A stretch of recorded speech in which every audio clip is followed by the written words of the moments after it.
Bom, gente, conforme eu tinha previamente adiantado na semana passada, a aula de hoje é uma aula vai ser um pouco diferente, né? Uma aula que sobrou aqui para a gente fazer uma dinâmica sobre gestão de dias corporativos e eu tinha já adiantado, né, que ia estar explorando um pouco os trabalhos em si, os grupos de trabalho, né? E estamos em poucos por enquanto, vamos ver se chega mais gente, mas se não, a gente vê grupos, né? Se ficaram só em 8 potenciais, 2 grupos aí, para a gente poder fazer a atividade, tá? E só para a gente contextualizar, né? A gente vai ter essa aula aqui um pouco mais dinâmica mesmo, vai ser uma aula bem mais curta também. E semana que vem é a nossa avaliação, né? Então, também hoje, se o pessoal tem dúvidas, né, após a dinâmica, né, fico aí à disposição para a gente esclarecer qualquer dúvida que tenha aí da atividade avaliativa. Mas semana que vem, né, eu vou liberar essa atividade, não temos aula daí síncrona, devo deixar até domingo, né, de noite para que todo mundo possa resolver a atividade. Mas vamos lá então, gente. No nosso contexto aqui, então, semana passada a gente trabalhou com CPM, né, brincou um pouco com os modelos, ficou baixando as bases de dados da Bolsa, e agora a gente retoma um pouco a aula inicial que tivemos, né, sobre gestão de risco, quando a gente começou a falar em risco.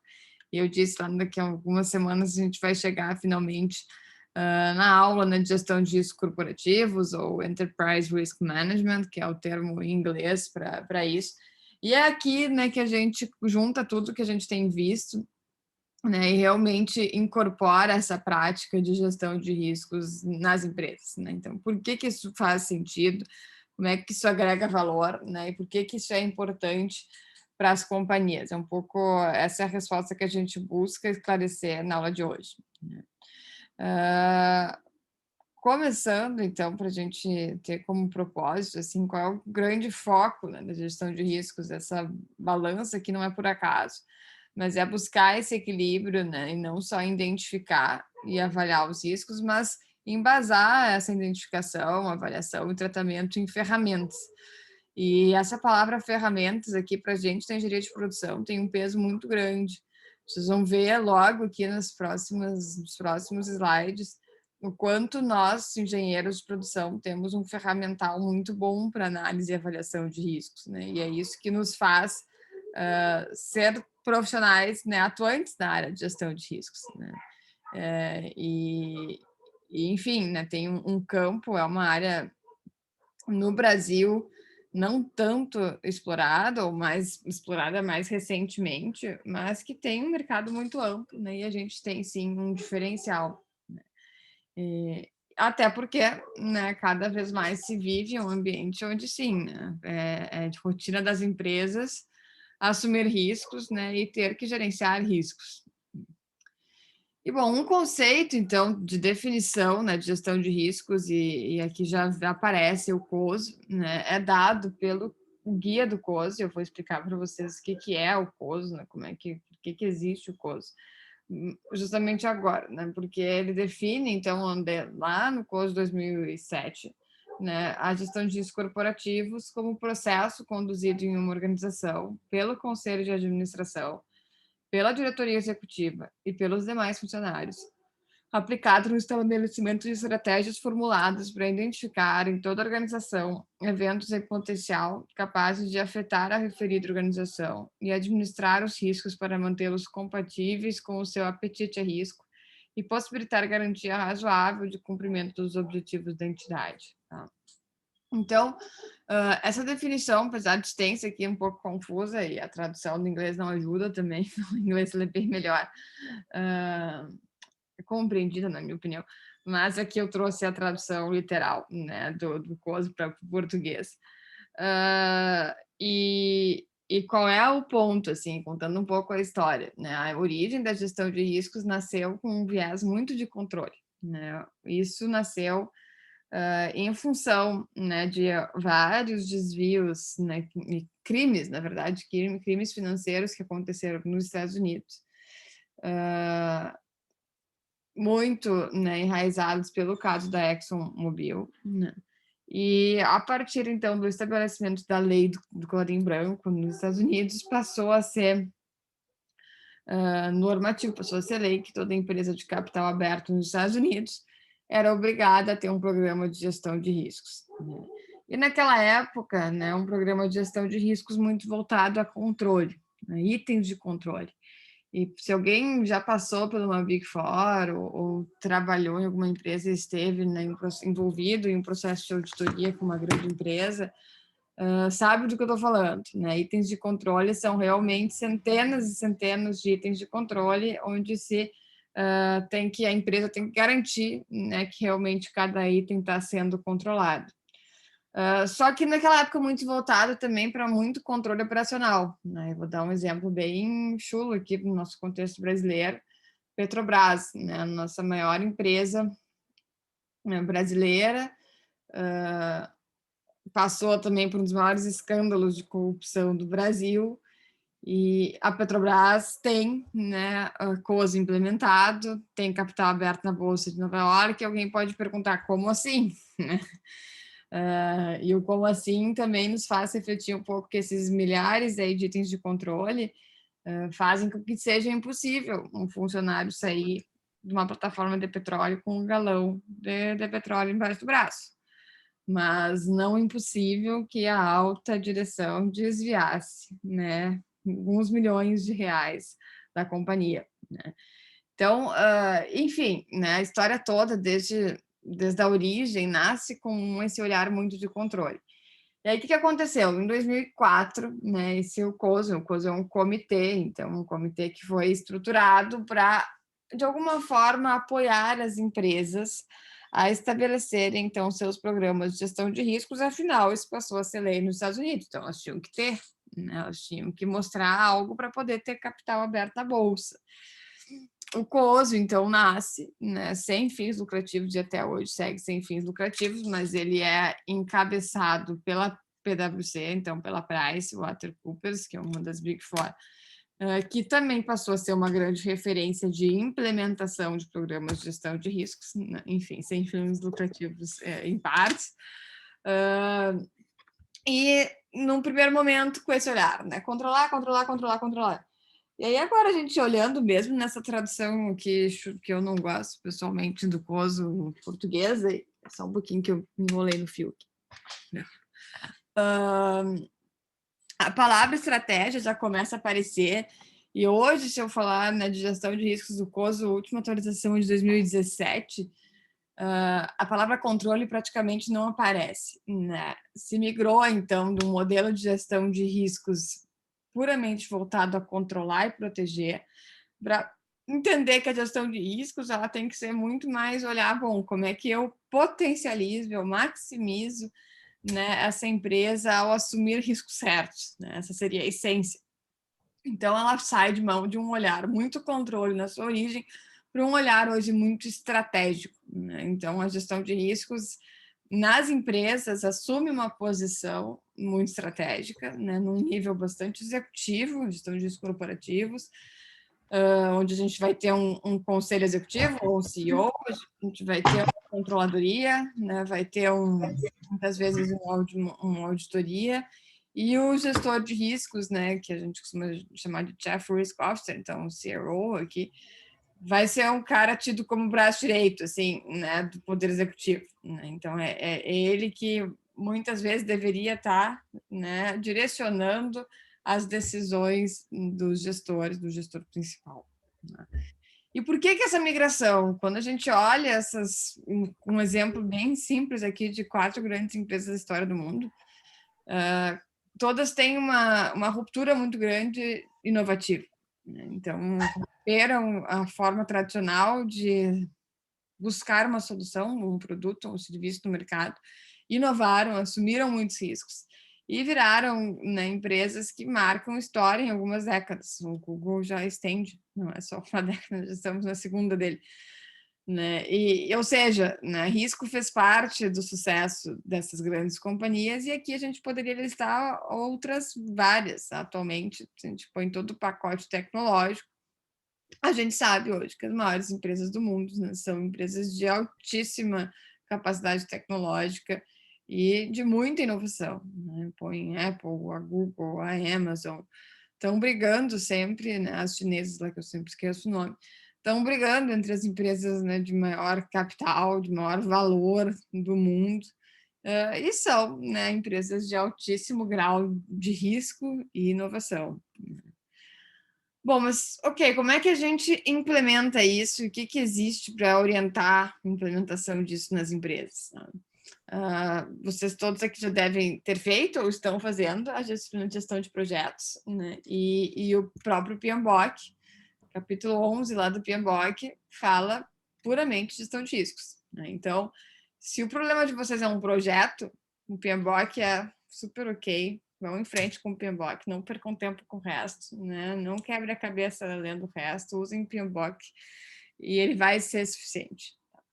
Qual é o problema do PMBOK? Que ele é para projetos, né? Não é para isso que eu estou falando aqui para vocês, né? Dessa visão mais corporativa, mais gestão de negócio como um todo, né? Das organizações.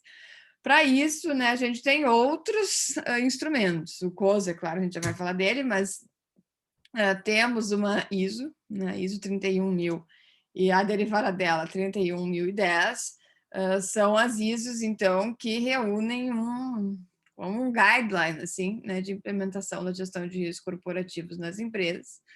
Ela é pouco conhecida, os motivos de ser pouco conhecida, ela não gera uma certificação, né, não é que nem ISO 9001, que tu certifica a tua empresa, ela é muito mais educativa, né.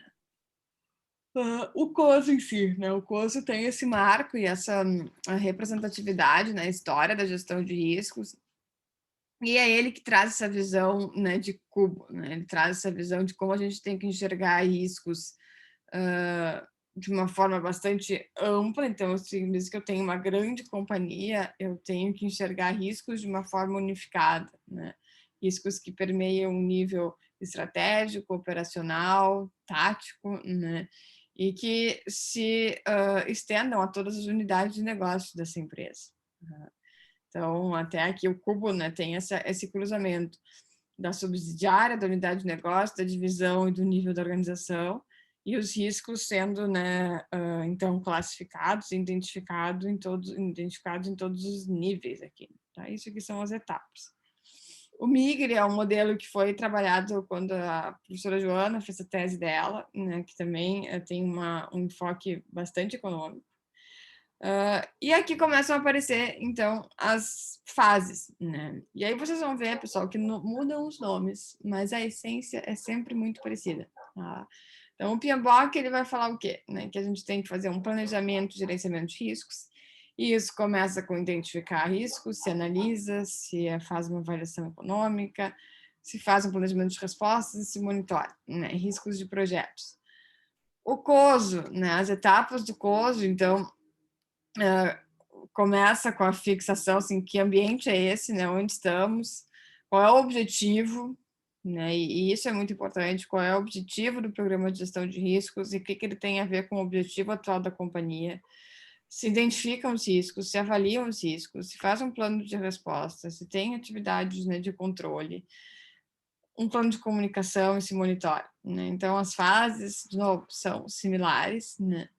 E ele traz a questão dessa visão analítica de riscos. Então, os riscos, eles não são pontuais e sujeitos a uma única unidade, a uma única área. Os riscos são muito mais sistêmicos dentro da companhia e eles, para facilitar a identificação, são estratificados em fatores, que a gente já vai ver quais são. Tá? Então, o COSO, né, tem um fator aqui, uma contribuição muito, muito importante, né, para a história de gestão de riscos corporativos, e é sempre aquele guia pai, assim, né, dele se parte, né, alguns desdobramentos. Então, os fatores do COSO, né, se quebram em natureza interna e externa, sendo os externos, né, riscos econômicos, de meio ambiente, políticos, sociais, tecnológicos, né, internos, de infra, pessoal, de processos, de tecnologia. E isso, de alguma forma, deve orientar, então, a identificação de eventos de risco, né, para cada um dos fatores. E essa é uma das atividades que faremos aí, né, na aula de hoje, então já vão, né, pensando aqui nos fatores. a BNT, né? Então, o 31, a ISO 31000, de novo, né? Qual é a ideia da ISO? Se estabelece um contexto, se identifica risco, analisa, avalia, se trata, monitora, né? E revisa e continuamente se comunica. Né? Ou seja, é uma lógica muito parecida. Não é por acaso que isso aqui está transversal a tudo, na comunicação e monitoramento, porque deve ser feito isso continuamente, né?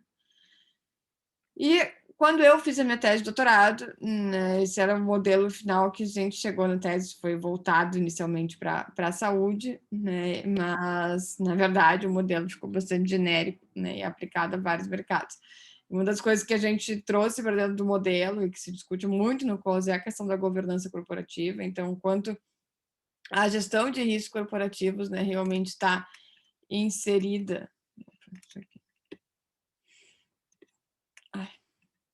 inserida dentro do nível bem board assim, da companhia, e se propôs, então, 4 grandes etapas aqui, grandes blocos, né, da gestão de riscos. A rosa, que seria a linha de base, ou seja, fazer, né, o mínimo, que é identificar e analisar riscos e ter um plano de ação para eles. A linha amarela é fazer programas contínuos de educação em risco interno, né, e usar a educação para conseguir melhorar a gestão de riscos. A verde incluiria a avaliação econômica, né, e a azul seria realmente chegar num nível que eu uso a gestão de riscos como um insight para toda a minha governança interna. Né? Então, existe, né, acordos entre os gestores de risco, né, os donos de riscos, os responsáveis por tratar riscos, e o que a empresa está se comprometendo, né, com a sociedade, né, como é que ela está respondendo a isso, né, para o mundo. Bom, aqui, enfim, tem todo um detalhamento de como fazer, o que é mais avançado e médio, mas a lógica é essa.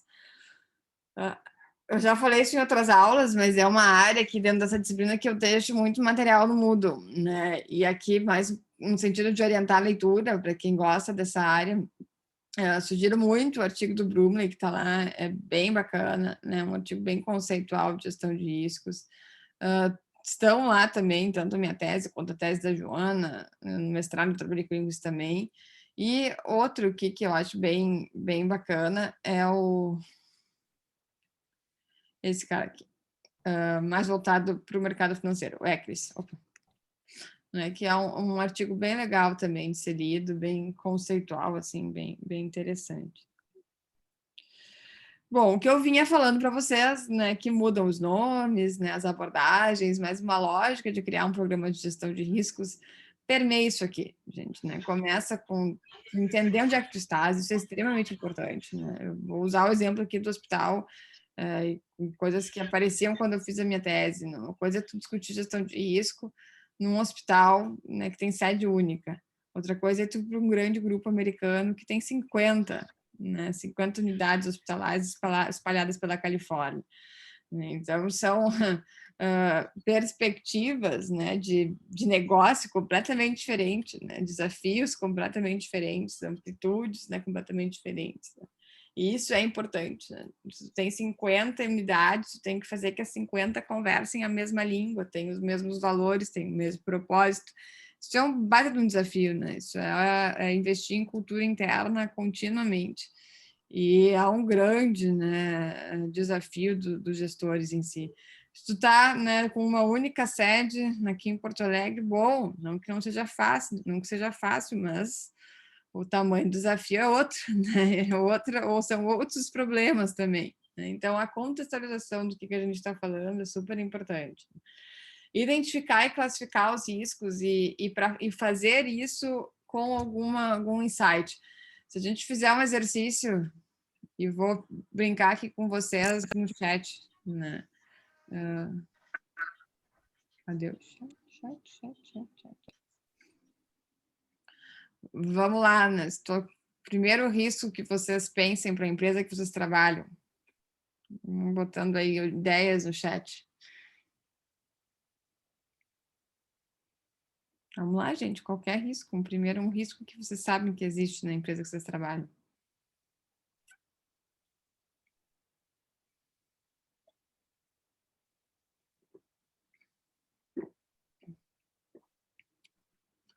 Tá. Uhum. E aí, pessoal? Não inovar? Uhum. Uhum.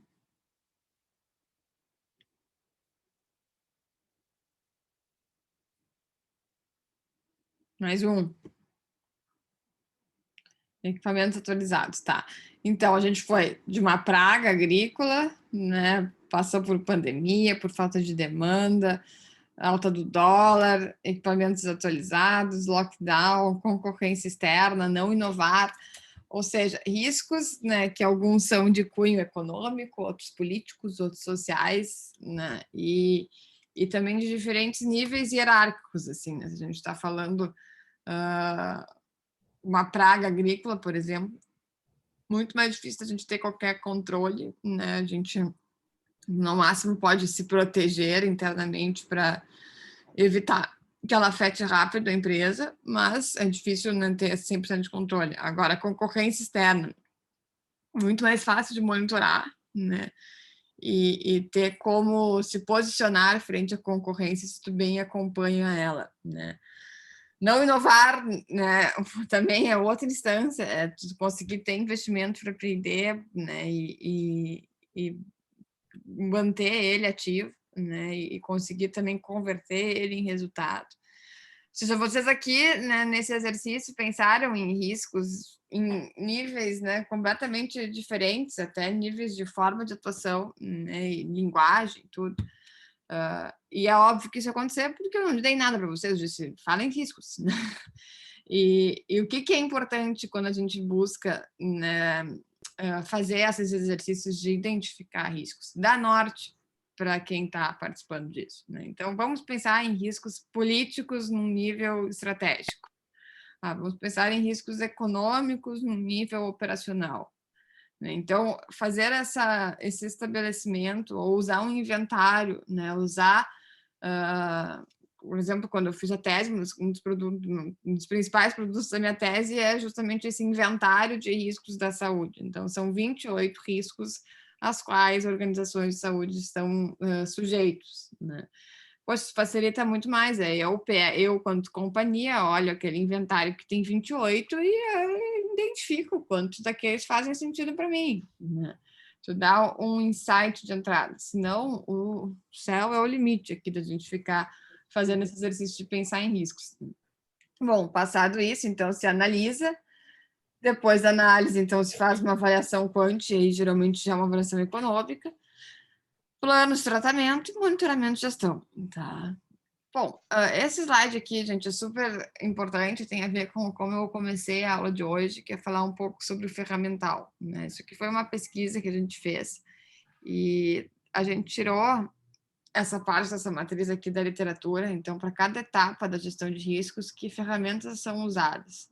E aí se conversou aí com 7 empresas, 7 empresas, que têm, né, programas de gestão de riscos bem estruturados e, bom, né, se levou para eles. E aí, vocês usam, não usam, como usam, né, para se entender um pouco. Resumo, né, usam bastante várias delas, a literatura de atrás, e vamos olhar para elas, né, pessoal? São ferramentas, de uma forma geral, que nós aqui, engenheiros de produção, estudamos ou nas disciplinas, né, de análise econômica, ou nas disciplinas de qualidade, né? Então, a gente tem um embasamento ferramental aqui muito forte. Profissionais que eventualmente atuam na gestão de riscos, tem muito advogado, tem muito contador, tem muito economista que nunca viu isso aqui, né? Não sabe nem por onde começar. Então, o nosso papel, né, quanto engenheiro de produção trabalhando na gestão de riscos, eu digo que são dois, assim, muito importantes. Um é que a gente tem uma facilidade, uma visão sistêmica que poucas profissões têm, né, e precisa, não tem como a gente pensar em risco sem pensar de uma forma sistêmica. E a outra é a nossa bagagem de ferramenta, que a gente tem isso aqui no nosso sangue, aqui na nossa formação base, né, e que ajuda muito, né, na implementação. Então, fases de ferramentas, né, eu vou passar por algumas delas aqui antes da gente começar a dinâmica, mas grande maioria vocês já viram, né, em algum momento. A HP é algo que a gente vai estudar na segunda parte desse semestre, então vou deixar para depois, mas algumas a gente vai abrir aqui. Então, os fatores do COSO, eu falei antes brevemente deles, mas o que são, então, né, fatores econômicos, fatores internos e externos, né? Então, os econômicos estão associados a toda a disponibilidade de recurso, né, de bens e capacidade de investimento.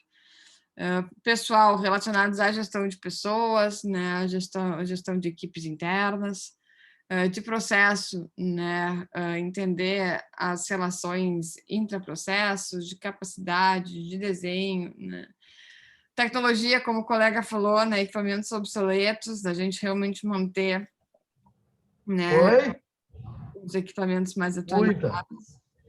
Eu comi uma salada, na real. Desculpa, professora, tá com o microfone ligado. Fatores de infra, né? Então, de ter realmente uma estrutura, prover uma estrutura para a operação do negócio, de meio ambiente, né? E aí vem, aqui a gente no Brasil é bastante sujeito, mas questões de energia, emissões de gases, desastres naturais, trabalhar com sustentabilidade, fatores políticos, a gente é perito, né? Em riscos políticos, mas mudanças de governo, de leis, de políticas públicas, regulações, pode ou não pode trabalhar, pode abrir no sábado, não pode, enfim, tudo isso, né, são riscos atuais. Fatores sociais, né, então características demográficas, comportamento do consumidor, se ter, né, um corporativismo, terrorismo, algo que a gente fala pouco aqui no Brasil. Quando eu fiz a minha pesquisa lá nos Estados Unidos, era o primeiro que aparecia, né? Então, enfim, dependendo de onde a gente está, é um risco extremamente forte, mas sempre, né, que detém altas apólices nas seguradoras. Fatores tecnológicos também, comércio, né, de dados, uso de dados, tecnologias emergentes, né, tudo isso são riscos importantes, né, das companhias. O brainstorming, né, é uma ferramenta que segue sendo, né, bastante útil para essa atividade de identificação de riscos. A sugestão é fazer ele, né, de uma forma mais lúdica, de uma forma mais orientada, né, envolvendo pessoas de diferentes funções, provocando a discussão, né, trazendo casos reais da empresa, assim, para estimular a fala, né, estimular a troca, mas é super importante e contribui. Uma forma de estruturar melhor, né, o brainstorming é usar o Delphi, né? Então, o Delphi ele vai trabalhar com essa consulta aos especialistas, né, a respeito dos riscos. Eu vou rodar questionários com esses especialistas uma vez, vou receber as respostas. Se elas convergem, que bom. Se não convergem, eu vou rodar de novo, né, até que realmente se identifique uma convergência das respostas entre os especialistas, né? Então, ele tem uma abordagem quant, né? Então, só pegando aqui um passo a passo. Eu tenho questionário, roda a primeira rodada, né, de respostas, tabula as respostas, né? Se houve convergência, que bom, né? Já podemos analisar. Se não, reviso o questionário, rodo de novo e assim a gente segue, né, rodando o ciclo. O FIMEA, né, também é uma das ferramentas que vem bastante com o Jairo, mas o FIMEA ajuda a identificar pontos de falha, né, e que eventualmente tem riscos relacionados, e já também a direcionar, principalmente, planos de ação, né, e como fazer um plano de resposta ao risco. Né. Escalas que se usa para o FIMEA, né, é importante que para a gente calcular, né, ali o score, então, para fazer a priorização dos riscos. A escala usada, né, pode ser de 1 a 10, por exemplo, e se for de 1 a 10, a severidade 1 é que não causa nenhum efeito, de 10 é que é catastrófico, de detecção 1 é quase certo e 10 é quase impossível, o que torna mais grave, a ocorrência 1 é quase nunca e 10 é quase certo. Então, se a gente multiplicar eles, né, e tiver um RPN aqui maior do que 50, a gente deve, né, trabalhar na análise desses riscos, então, que chegaram a essa quantidade, esse índice. Né? A matriz é o creme de la creme, né? Ela é sempre muito usada, ela é muito visual, né? todo mundo que trabalha com gestão de riscos gosta da matriz, o grande ponto, e a gente vai discutir bastante nessa disciplina. Hoje a gente vai começar do jeito que não é o melhor, tá? E principalmente para a gente gerir de produção, tá? Então, ok, a gente faz, e a gente vai fazer esse exercício hoje. Quando a gente estudar análise multifatorial, a gente vai entender como a gente pode fazer ela muito melhor, né? Porque qual é o problema da matriz, né?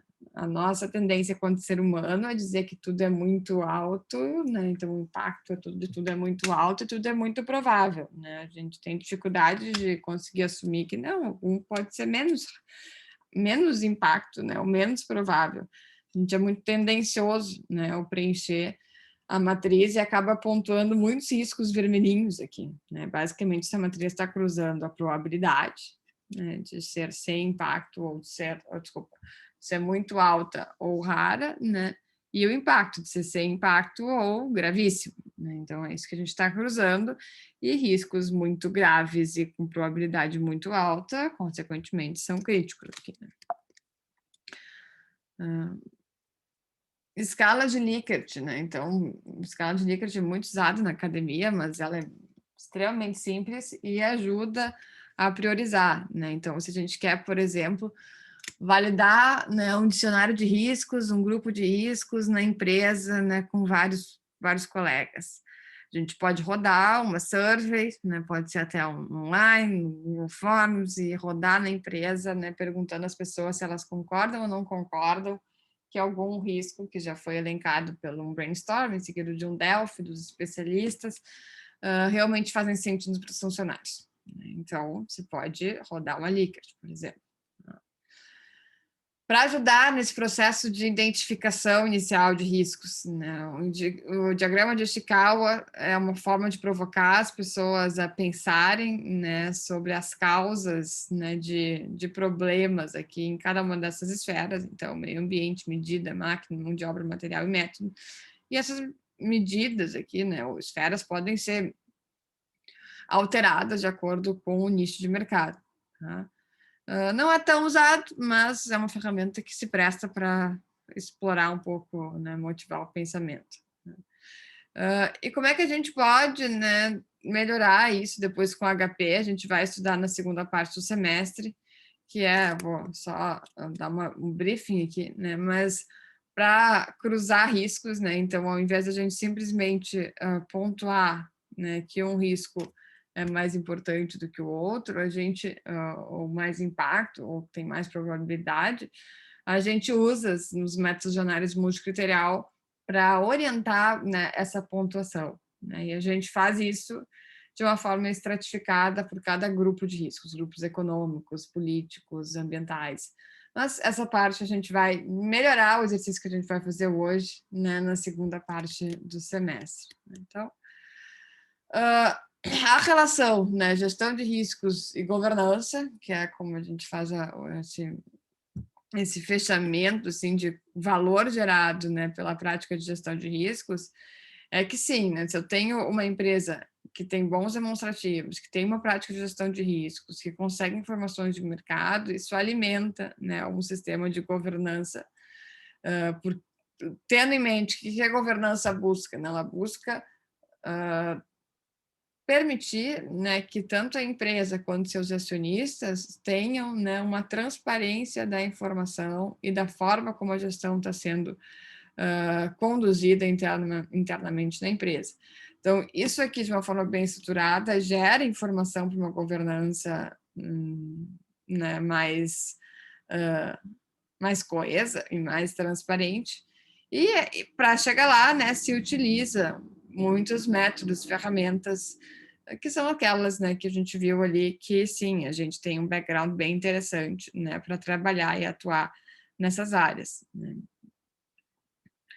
Algumas das limitações, tá? Uma, e muito importante, é que muito da gestão de riscos está embasada no julgamento humano, né? Então, por isso que eu brinquei, fiz o exercício com vocês ali. Digam riscos, né? E dependendo do dia, talvez se eu fizesse a mesma pergunta amanhã para vocês, vocês fariam outra coisa, né? Porque eu estou soltando uma informação para vocês e pedindo opiniões. Então, quanto menos eu embaso o processo de gestão de riscos em métodos, mas eu estou trazendo o feeling do gestor, né? E a opinião muito individual, às vezes, do tomador de decisão, né? O que pode ser perigoso, né? E essas falhas, né, podem levar à falência de uma empresa, podem levar a não buscar oportunizar um negócio. Né? Então, enfim, né, a recomendação toda, né, e principal da gestão de riscos corporativos é buscar esse equilíbrio entre, claro que a opinião do gestor é importante, né, ela tem que entrar, a questão toda é fazer com que ela entre de uma forma um pouco mais estruturada, né, que não fique tão solta e que aumente, né, o nível de exposição da empresa somente a opinião, né, do gestor. E, por fim, né, a essência aqui da boa gestão de risco se resume a tomar as decisões certas entre quais riscos a gente deve enfrentar, quais a gente ignora, quais a gente deve fazer sofrer e quais devem ser explorados a fim de levar ao desempenho da empresa. Né? Então, lembra aquela vez que eu mostrei, quando eu comecei a falar de riscos, né, a gente discutia muito isso, né, de identificar os riscos que podem alavancar esse negócio, que devem ser assumidos, que a gente deve investir para que a empresa realmente, né, performe melhor.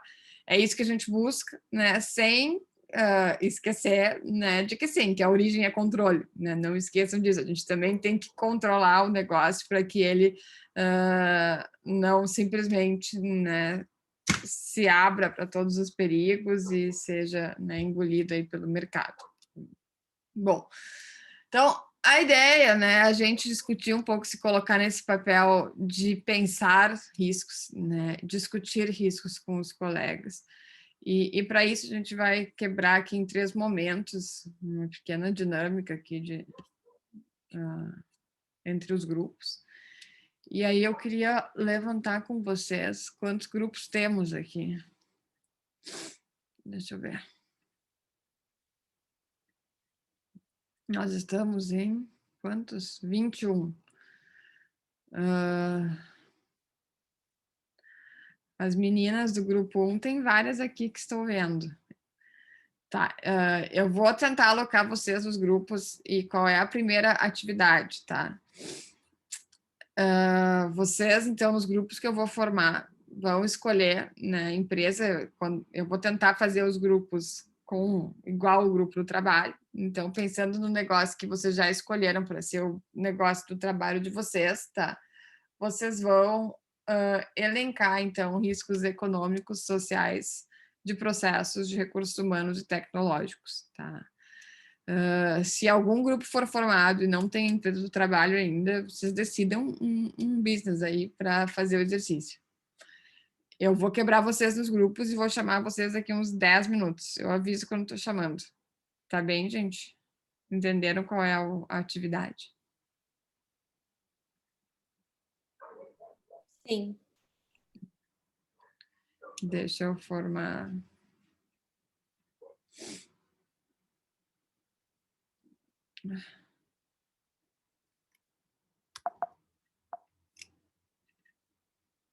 Calma aí que eu vou atender.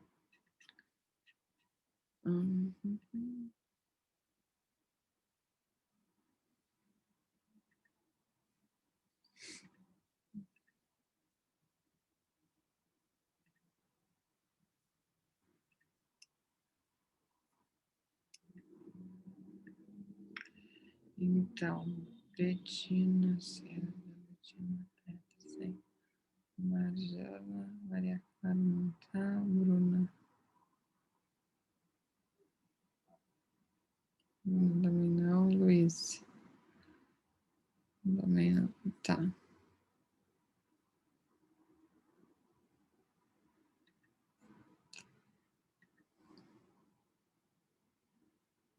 Lucas Vitória. Lucas Pereira. Tadeu, não tá. Gabriel. Não. Lucas Costa. Também não.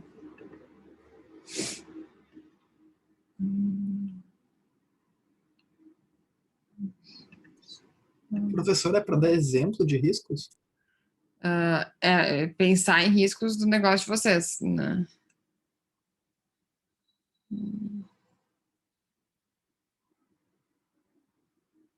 Ana, depois tu pode botar na tela rapidinho de novo o slide só para tirar um print, que eu esqueci quais eram todos.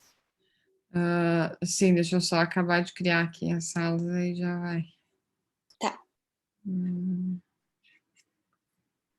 Então, eu vou ter que espalhar, vou ter que botar pessoas. Camila, Júlia.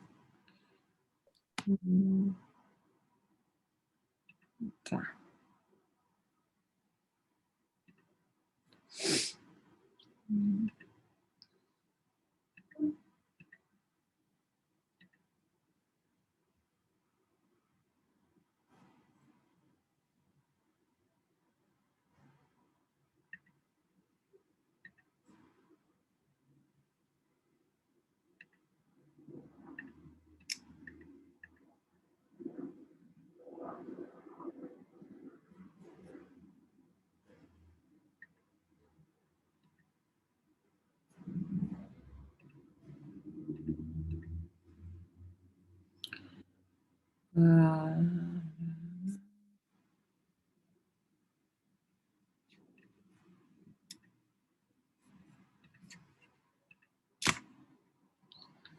Aqui, antes de eu abrir a sala, então, esse é o...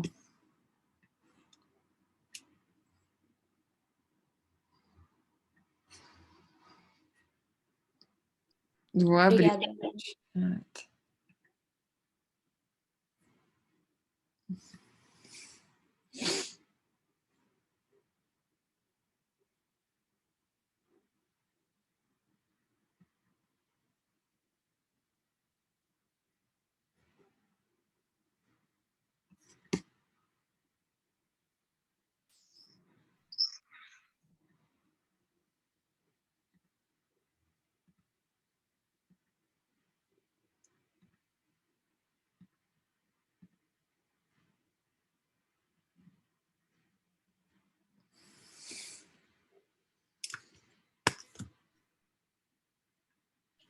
Ana, boa noite. Boa noite. Eu ainda não tenho grupo, eu acho. Eu Eu não sei como é. Eu não sei, é que eu não sei como é que foi separado. Eu não consegui participar da aula passada, ainda não consegui ver o vídeo.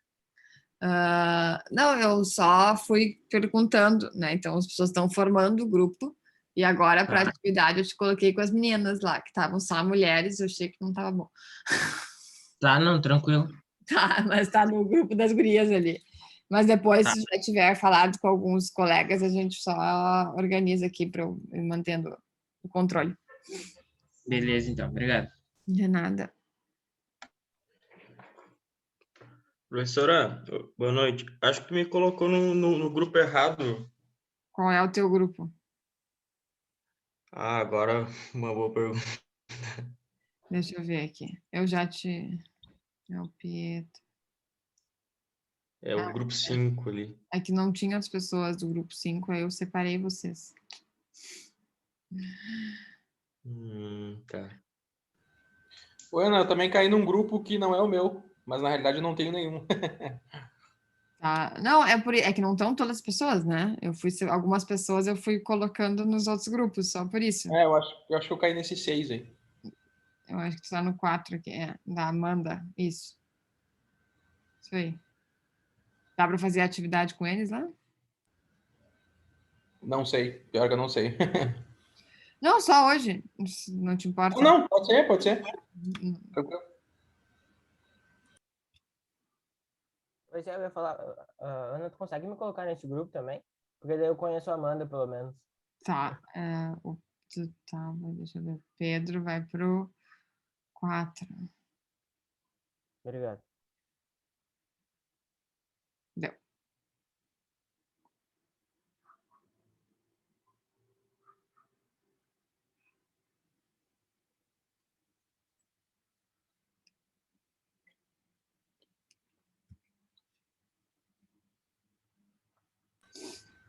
Tu me direciona ou tem algum botão que eu vou pra lá? Acho que é tu, né?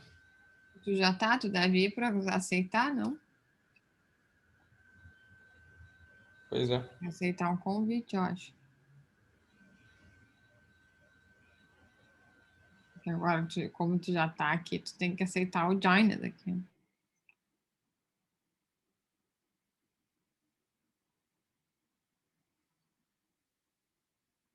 Deve ter recebido aí. Enfim.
Que sono.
Bom, acho que estamos todos por aí.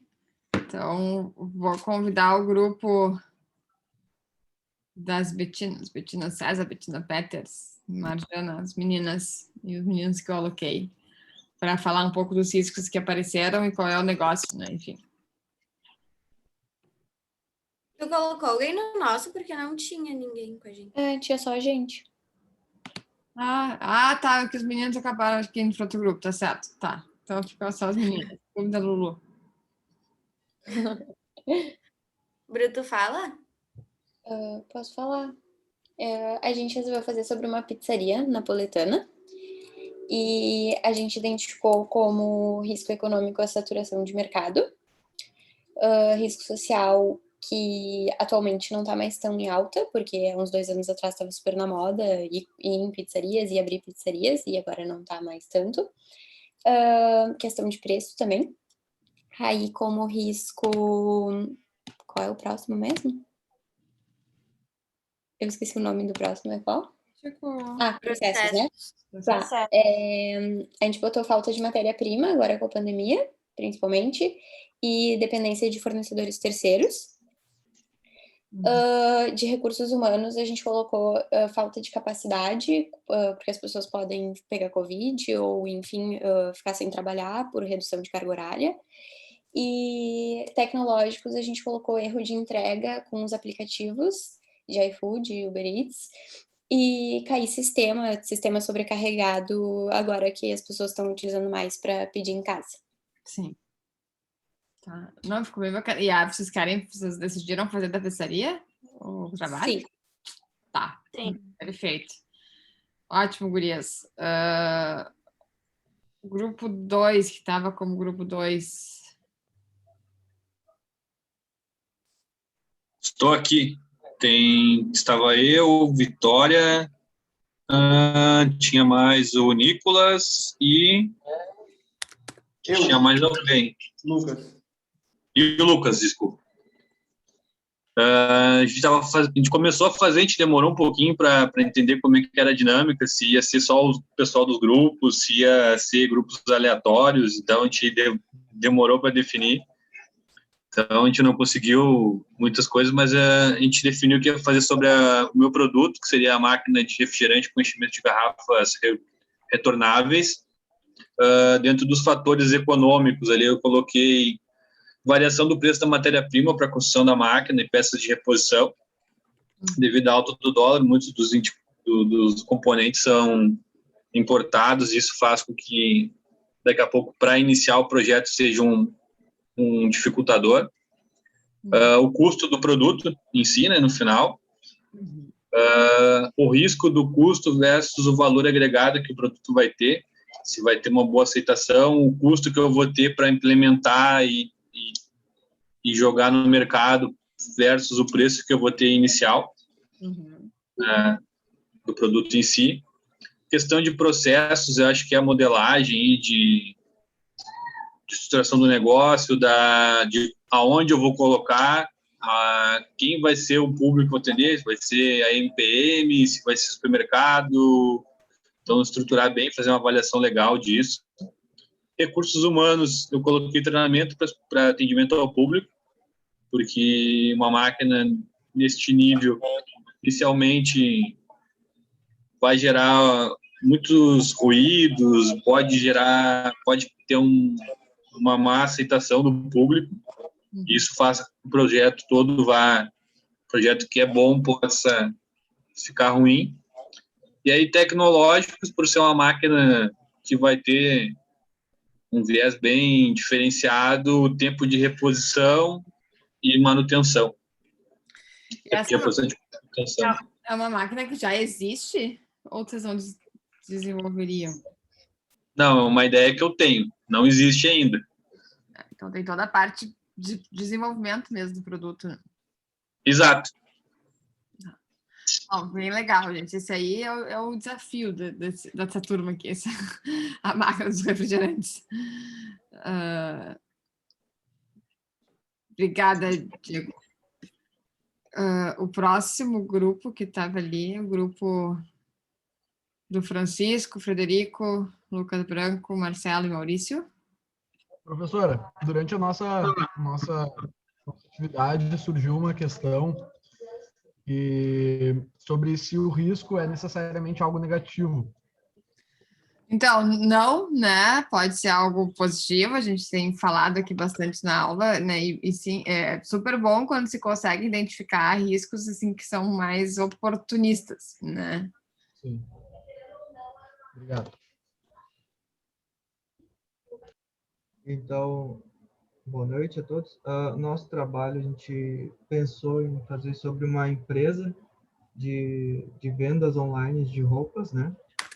E dentre os riscos que nós escolhemos ali, nos riscos econômicos, o aumento do valor do frete em relação ao valor do dólar também, né? O próprio aumento do dólar também é um risco. Sociais, a gente tem que com a pandemia se diminui a procura de compra de roupas, né? Porque o pessoal sai menos, não tem o porquê investir em roupas, né? Fica só em casa com os pijaminhas.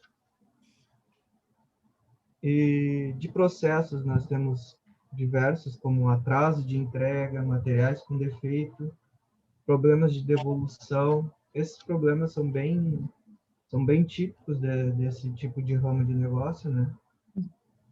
Recursos humanos, nós temos os funcionários que têm que trabalhar em home office, às vezes eles não têm o equipamento adequado para trabalhar em home office, né?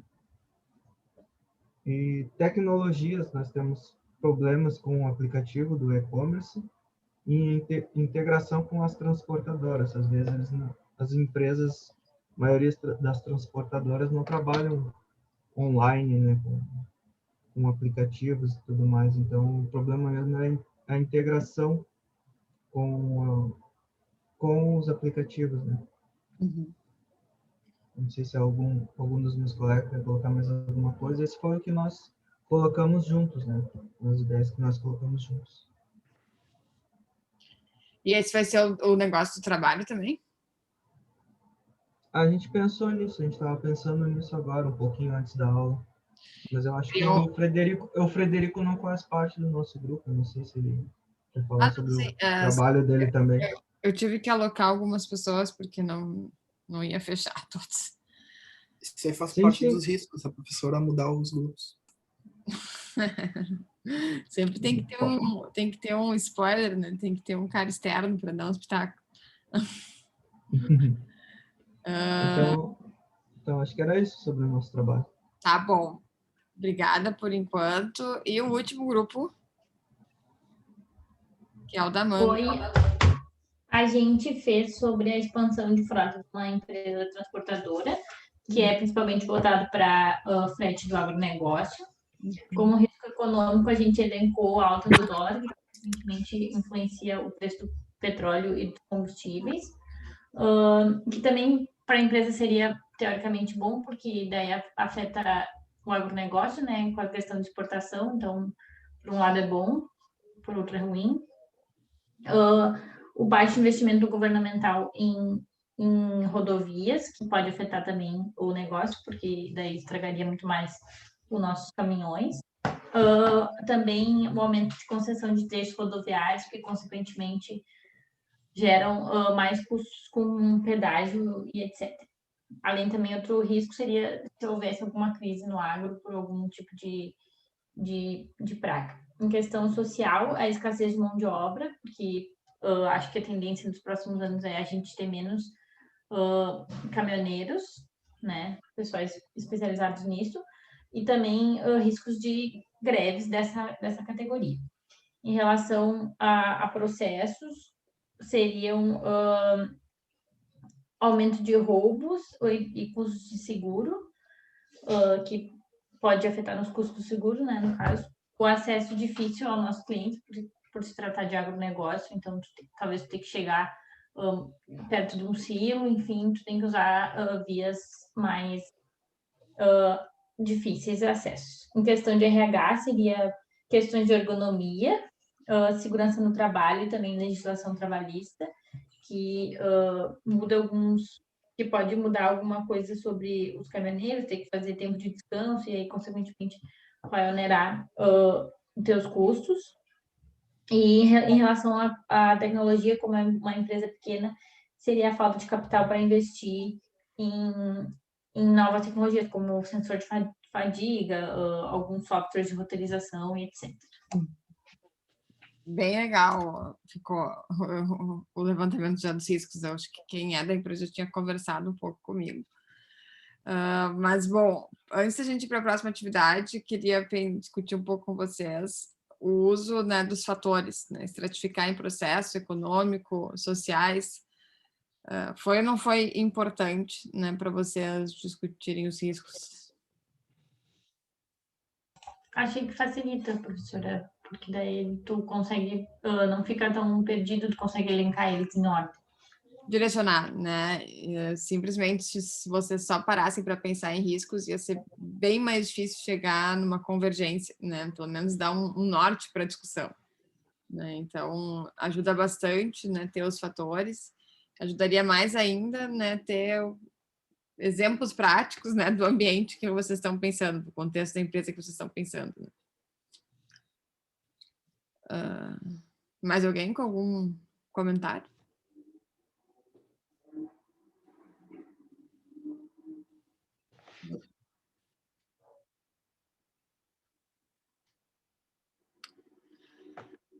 Então, pessoal, agora então vocês já têm os riscos e a gente vai brincar com a matriz, né? Então, e os exercícios que a gente vai fazer agora, né? Guardem, porque daqui a algumas semanas a gente vai refazer ele, né? Usando a análise multicriterial e vendo o quanto agrega valor a gente trabalhar com um método um pouquinho mais robusto, tá?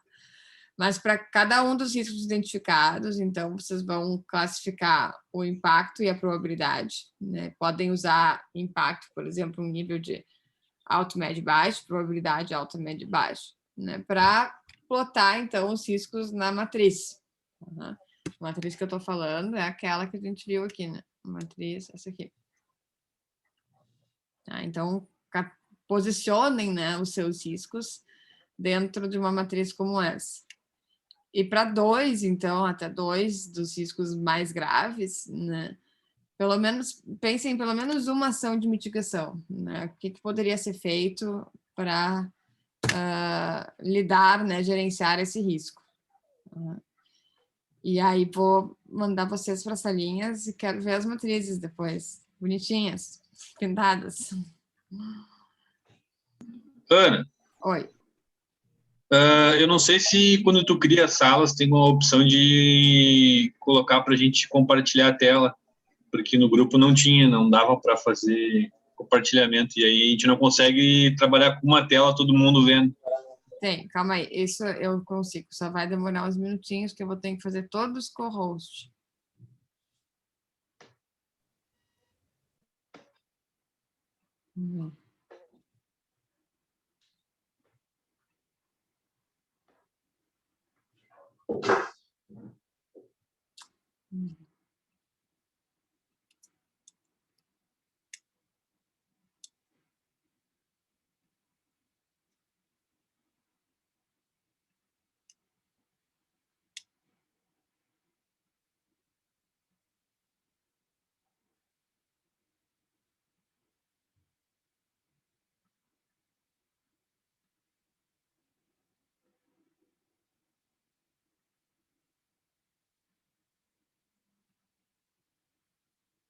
Ai, meu Deus. Calma aí. Vou fazer uma coisa mais.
Eu acho que agora foram todos.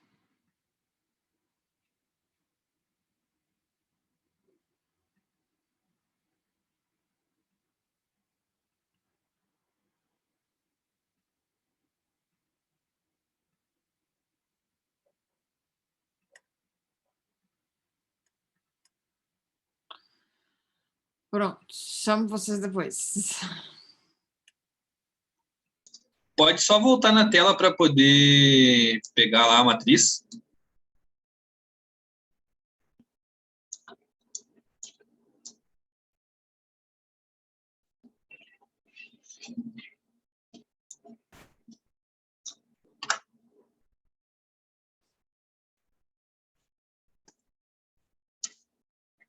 Essa? Esta mesmo.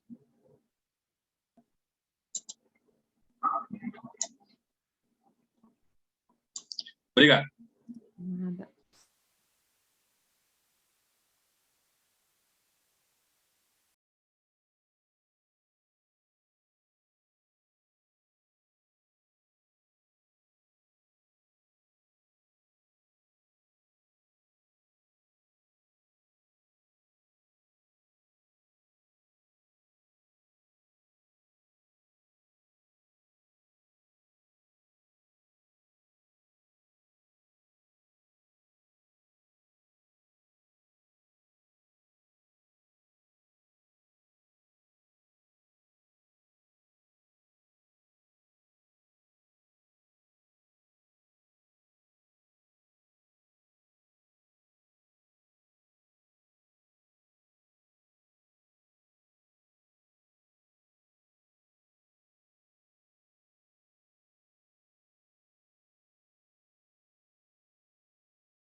Ana encerrou já as salas. Aham. Ah, a gente tava quase terminando a matriz já. Tá todo mundo tipo host. Será que tem como a gente se mandar de volta? Acho que não. Deu. Ela mandou aqui. Eu acho que alguém encerrou sem querer. Porque eu não tinha encerrado.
Voltou só nós?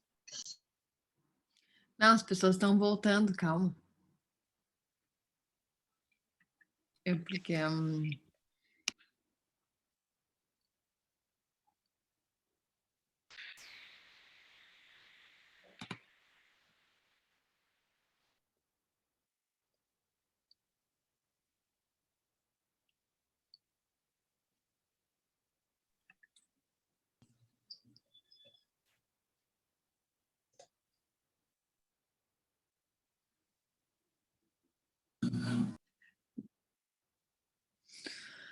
pronto, eu acho que antes alguém tinha fechado sem querer, porque eu não fui, eu tava. Mas bom, vamos começar com o grupo das meninas de novo, e aí quem fez a matriz, agora todos são co-host, dá para compartilhar a tela aí.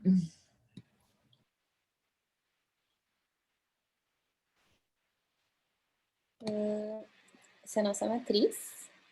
A gente considerou que a saturação de mercado tem um risco médio e uma probabilidade média de acontecer também. O preço ficaria num impacto grave e uma probabilidade média. E a chance de cair o sistema, tanto por qualquer motivo, faltar luz, ficar sobrecarregado, também seria um impacto grave e uma probabilidade média. O preço, isso eu já falei, tá. A falta de matéria-prima seria gravíssima, porque a gente não teria como entregar, e a probabilidade a gente considerou média, mas talvez possa ser alta, considerando agora, mas a gente não tinha muita certeza.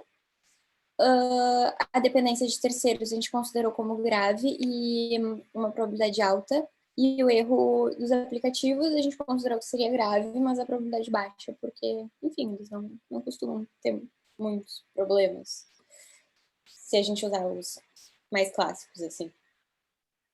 Tudo tende a ser médio grave. E vocês chegaram a discutir o que fariam com a falta de matéria-prima ou com a dependência de terceiros? Não deu tempo, mas a gente pode pensar em alguma coisa agora. Tá bom.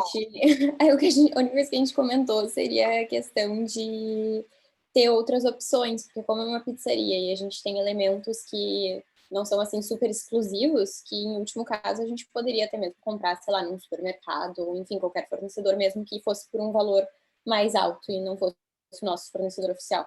Então esse seria nosso backup. Tá bom. Então tá, ficou bonita a matriz, gurias. Obrigada. Grupo 2 é o refrigerante.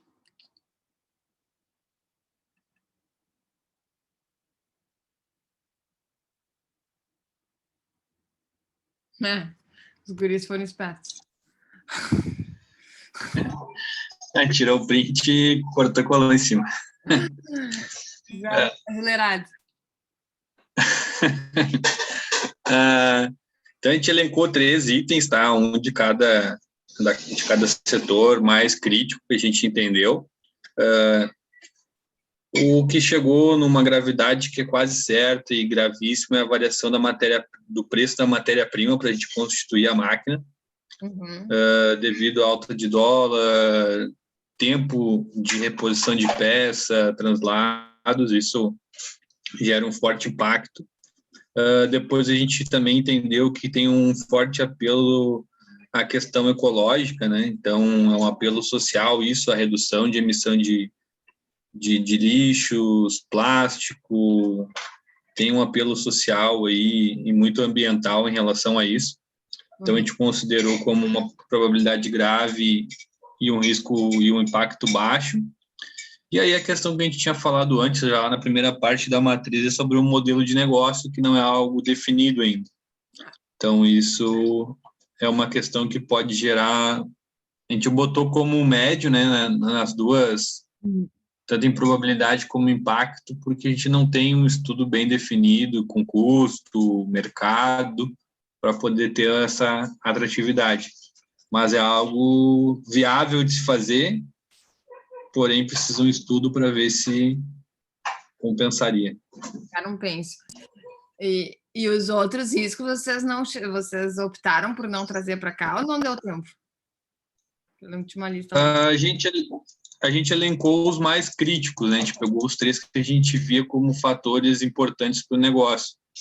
Os outros a gente conseguiria colocar numa faixa mais baixa, assim, de risco. Mas a gente não chegou a tratar eles, a gente não chegou a olhar eles. Aí fica o comentário que até a gente está fazendo um exercício sem muita, digamos, ferramentas de orientação da identificação e da priorização não muito robustas. São ferramentas simples. A gente vai melhorar elas ao longo do semestre.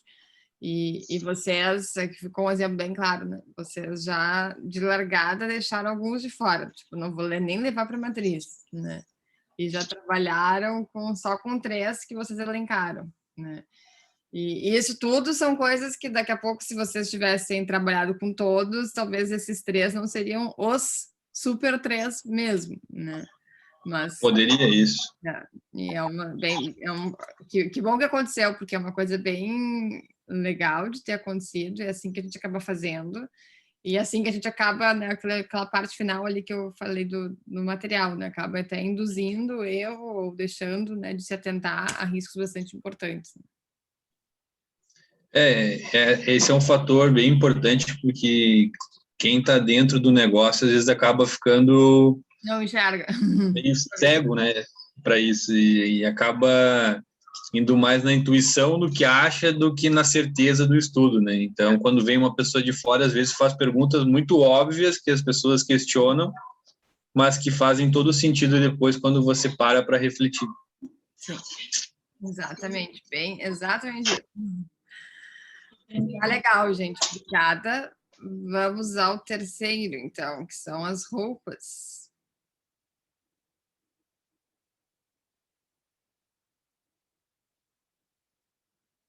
Ou é a roupa.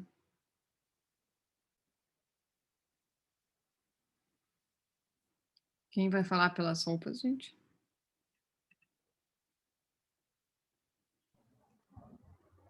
Deixa eu compartilhar minha tela aqui.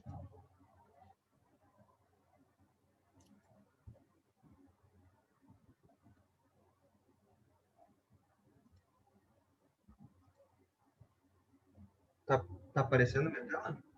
Sim. Tá. Então, ali a gente viu o impacto que seria com o problema do aplicativo, né? Isso impactaria direto na venda dos nossos produtos, né? E assim como no home office, se o funcionário não conseguir trabalhar muito bem, não teria como a gente fazer as entregas, fazer os pedidos. Então, a gente priorizou esses 2 planos, esses 2 ali. Colocamos alguns como médio, como atraso de material, não vai ter tanta frequência um atraso de entrega, né? Teoricamente. E materiais com defeito, né? Priorizar também o material com a melhor qualidade para a entrega do cliente. Riscos baixos de evolução de materiais e integração com transportadores. Se nós tiver problema com uma transportadora, vamos correr atrás de outras que nos satisfaçam e os nossos clientes, né? Então, o problema com o aplicativo, a gente tomou como meta a gente investir num software mais atualizado para evitar qualquer tipo de problemas. A gente buscaria as melhores empresas do ramo e frete, e o aplicativo também conseguiria também nos atender com frete e integração com outras transportadoras, né? E o prazo, no máximo 1 mês, vamos dizer assim, para o mercado, tentar achar, porque tem bastante empresas que também trabalham com esse tipo de software, né? O prazo se estenderia por esse mês, né? Da procura. Eu já estou respondendo a 3, era para responder a 3 também, né? Sim, os outros acho que não chegaram lá. Eu acho que não é que eu já estava pensando já nisso, né? Então, eu acho que seria isso, por enquanto, né?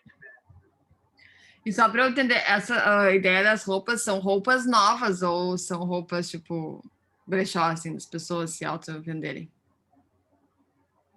O que tu tá procurando?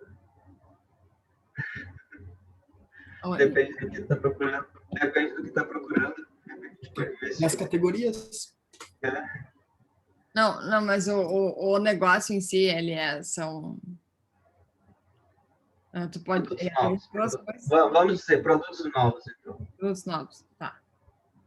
Tá, vamos dizer que vamos trabalhar com produtos novos de esportes, produtos esportivos novos. Entendi. A gente não tinha pensado nisso, mas é uma boa ideia também para a gente achar mais problemas para a gente tentar resolver, né?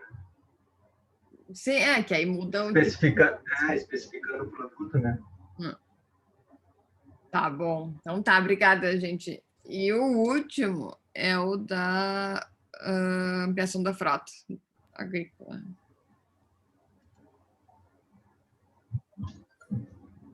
Vou compartilhar aqui. A gente está sem o nosso CEO aqui, não está na aula hoje. Né? Cara, tá não veio. Ana, a gente pôs eles, os riscos, como, por exemplo, a variação do petróleo, do preço do diesel, como quase certo que pode ocorrer. A gente tem um impacto também bem elevado. A minha bateria está acabando, tomara que dê tempo. Mas também a gente não tem muitas ações a serem feitas aqui, a gente entendeu, né? Em compensação, a questão da legislação trabalhista é algo que pesa bastante, tem um impacto alto, e aí sim, a gente desenhou um plano de ação, né, que seria talvez a contratação legal dos colaboradores, né, todos eles de forma CLT, com todos os direitos, né, e um foco bem... Exato, Porque né? a contratação legal dar a entender que hoje eles são ilegais. Mas o quê? Pode ser que... Não, hoje já estão legais, né? Mas enfim. Não, eu digo seguir, tipo, aquela questão de intervalo, o tempo máximo de trabalho por dia, né? Que às vezes a gente sabe que não acontece, eles acabam trabalhando mais tempo. Sim. Então seria... Oferecer talvez condições melhores de trabalho.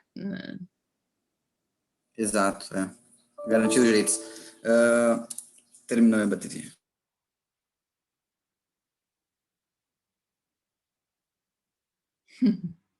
O colega caiu, o Vinícius caiu, eu acho, com a bateria.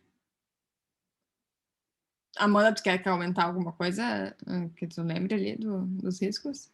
Não, eu acho que é isso. A gente colocou esses. A gente meio perdeu um pouco de tempo ali no início para começar a matriz, mas aí tivemos que fazer meio correndo, mas foi mais ou menos isso que o Vini falou, assim. Bom, gente, qual é o propósito, né, da atividade? Colocar vocês a discutir isso, né? Realmente se verem na pele de fazer esse exercício de identificação e priorização, né? Foi fácil fazer a priorização entre os grupos? Deu muita discussão? Como é que foi a dinâmica? Não é muito fácil, não. Não é. Cada um tem um pensamento diferente de cada coisa, né? Assim, nosso colega do nosso grupo pensou em os riscos em potenciais para melhora, né? Não só os riscos de perda, né? Uhum. É bem interessante. Então, né, essa atividade, e principalmente do jeito que a gente fez agora, é a vida real, geralmente, das gestões de riscos, né, das empresas. É o que elas mais fazem, esse tipo de matriz de risco, e bem nesse formato que vocês fizeram, né? Não sei se algum de vocês já participou, né, de uma atividade como essa nos seus estágios, trabalhos, mas a dinâmica, esse é o dia a dia, né, de quando se roda, geralmente, nas empresas, essas discussões e análises de priorização de riscos. Né? E o fato, essa complexidade que tem, essa discussão que tem, ela pode ser melhorada, né? E a análise multifatorial ajuda muito isso. A gente vai estudar no segundo semestre, vai revisitar isso que a gente está fazendo hoje. Mas a discussão também sobre eles, esses momentos de discussão são muito ricos, né? Porque colocam, principalmente se colocarem as pessoas certas, né, a discutirem os riscos da empresa, né? Então, eu vou colocar o diretor de operações, o comercial, o financeiro, cada um quer uma coisa, e vou colocar os três a discutirem juntos, né? Então, essa troca dos diferentes interesses, diferentes modelos também de pensamento, é super rica, né, para o exercício, para se conseguir chegar, né, numa convergência da priorização dos riscos. E a principal saída é que, a partir, né, dessa priorização, então, dos riscos vermelhos ali nas matrizes de vocês, é que se desdobra alguma coisa, né? Bom, a gente não vai ficar parado vendo risco, né? Então, o objetivo todo é que proativamente se comece, né, alguma iniciativa e, através, né, dessa ação proativa, se minimize o impacto, né, desse risco, se esteja preparado para esse risco, e isso, né, contribui para o resultado da empresa como um todo.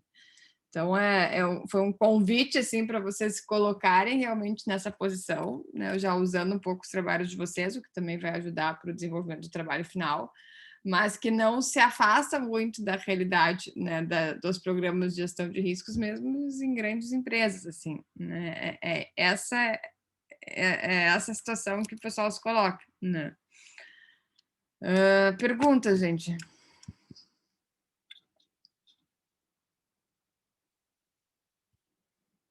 Não. Vamos todo mundo sair fazendo priorizações de riscos amanhã. Tem que treinar para depois poder ter as dúvidas, né, professor? Certo. Foi muito pouco.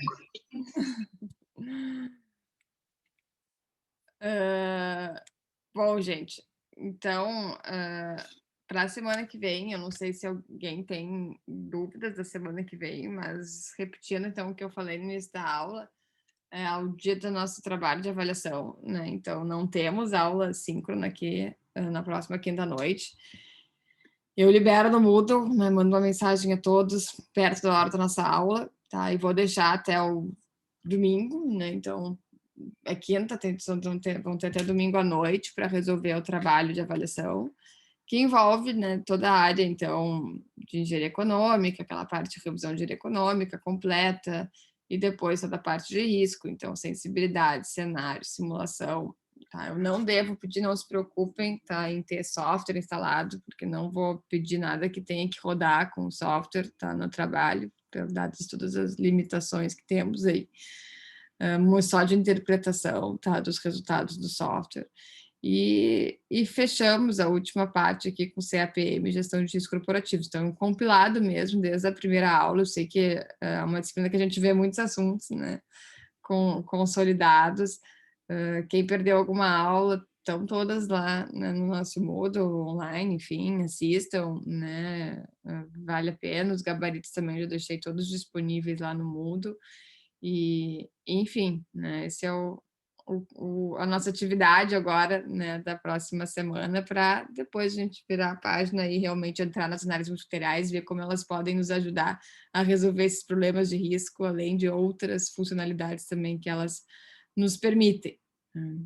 Então, vou ficar aqui, se alguém quer tirar alguma dúvida, mas de hoje, assim, a parte, né, de gestão de riscos era essa dinâmica que eu queria fazer, né? Eu falei que ia ser uma aula mais light, de brincar um pouco nessa discussão de riscos, mas que eu acho que é bem importante, faz refletir aí um pouco sobre como lidar com isso no dia a dia, né, de trabalho. Então, obrigada aí, atenção de todo mundo, quem já não tem dúvidas, quiser indo, né, fique à vontade aí. Em relação ao trabalho,